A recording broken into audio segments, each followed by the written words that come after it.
आखिर भारत सरकार असली नोटों को कैसे छापती है और कहां कहां पर होती है इनकी छपाई, और नोट छापते वक्त किस खास इंक का प्रयोग किया जाता है, चलिए जानते हैं नोट छापने की पूरी प्रोसेस।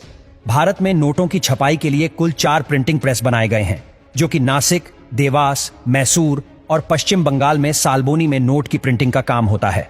नोट को बनाने में एक खास तरह की इंक का इस्तेमाल किया जाता है, जिसे स्विट्जरलैंड की एक कंपनी बनाती है।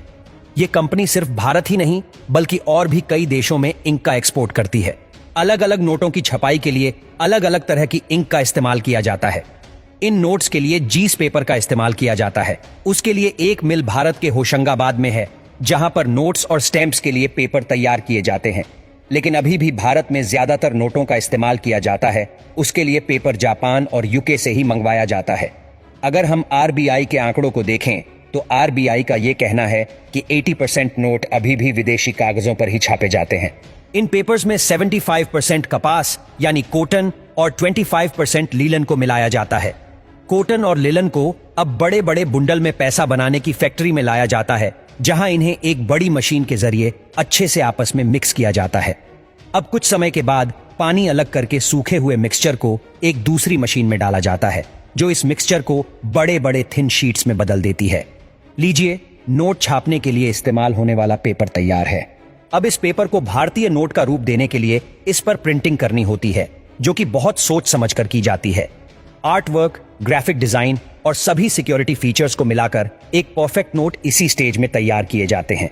हर भारतीय नोट के ऊपर एक चमकीली पट्टी देखी जाती है, जिसके बिना कोई भी नोट चला पाना नामुमकिन है। जीस पट्टी से ही अक्सर लोग ये पता करते हैं कि नोट असली है या नकली। मिक्सचर का पेपर बनने के बाद उस पर सबसे पहले यह पट्टी ही लगाई जाती है। पेपर के सभी बुंडल्स को एक मशीन में डाल दिया जाता है, जिसमें एक सही शेप और साइज के अनुसार इन पर पट्टी चढ़ाई जाती है। जिसके बाद इन नोटों पर गांधी जी की फोटो का वाटर मार्क डाला जाता है। नोट को एक एक्यूरेट और परफेक्ट डिजाइन देने के लिए मशीन्स में इनके मेजरमेंट्स और विजिबिलिटी को एक समान ही रखा जाता है। इसके साथ ही आपने हर नोट पर अलग अलग कुछ नंबर्स लिखे हुए देखे होंगे।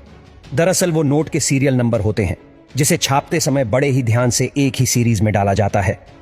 प्रिंटिंग के समय हर चीज को चेक करने का जिम्मा क्वालिटी इंस्पेक्टर का होता है, जो कि कंप्यूटर्स के जरिए इन्हें अच्छे से चेक करते रहते हैं। अब बारी आती है नोटों पर कलरिंग करने की। ये काफी मुश्किल स्टेप भी कही जा सकती है, क्योंकि इस स्टेप में नोट के रंग पर ध्यान देना होता है। जीस भी कलर का नोट होता है।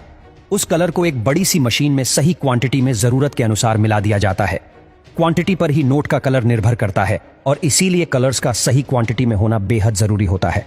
अगर थोड़ा भी कलर ऊपर नीचे होता है तो आपका पेपर खराब हो सकता है। खैर, अब कलर करने के बाद डाले हुए कलर में रंगा हुआ ये नोट मशीन से एक साथ बाहर आता है, जो देखने में काफी हद तक तैयार लगता है। अब बारी आती है फिनिशिंग एंड चेकिंग की। नोटों पर कलर होने के बाद इन पर लिखी हुई संख्या को एक चमकीले स्पार्कल जैसे पेस्ट से मशीन के जरिए हाईलाइट किया जाता है, जैसे आपने 500 के नोट पर हरे रंग से चमचमाती हुई वैल्यू को लिखा हुआ देखा होगा। अब यह हो जाने के बाद एक एक नोट को चेक किया जाता है कि बने हुए नोट में कोई कमी तो नहीं, यानी इसके colours, serial number, watermark, design और लिखे हुए शब्दों को प्रॉपर तरीके से चेक किया जाता है। इस दौरान जो नोट खराब होते हैं, ये जिनमें कोई कमी होती है, उन्हें अलग कर दिया जाता है। सही नोट की सभी शीट्स को कटिंग करने के लिए इस मशीन के अंदर डाल दिया जाता है और बड़े ध्यान से सही शेप और साइज में काटा जाता है। हर शीट को इक्वल रखकर काटना बेहद जरूरी है, क्योंकि नोट में थोड़ी भी वेरिएशन से इनकी क्वालिटी पर काफी असर पड़ सकता है। काटने के अलावा इन नोटों को सही ढंग से प्रेस भी किया जाता है, जिससे ये एकदम कड़क पेपर की तरह बन जाते हैं। उसके बाद सभी नोटों को ट्रांसपेरेंट पन्नी में बंद कर दिया जाता है, ताकि ट्रांसपोर्टेशन के दौरान ये सेफ रहे।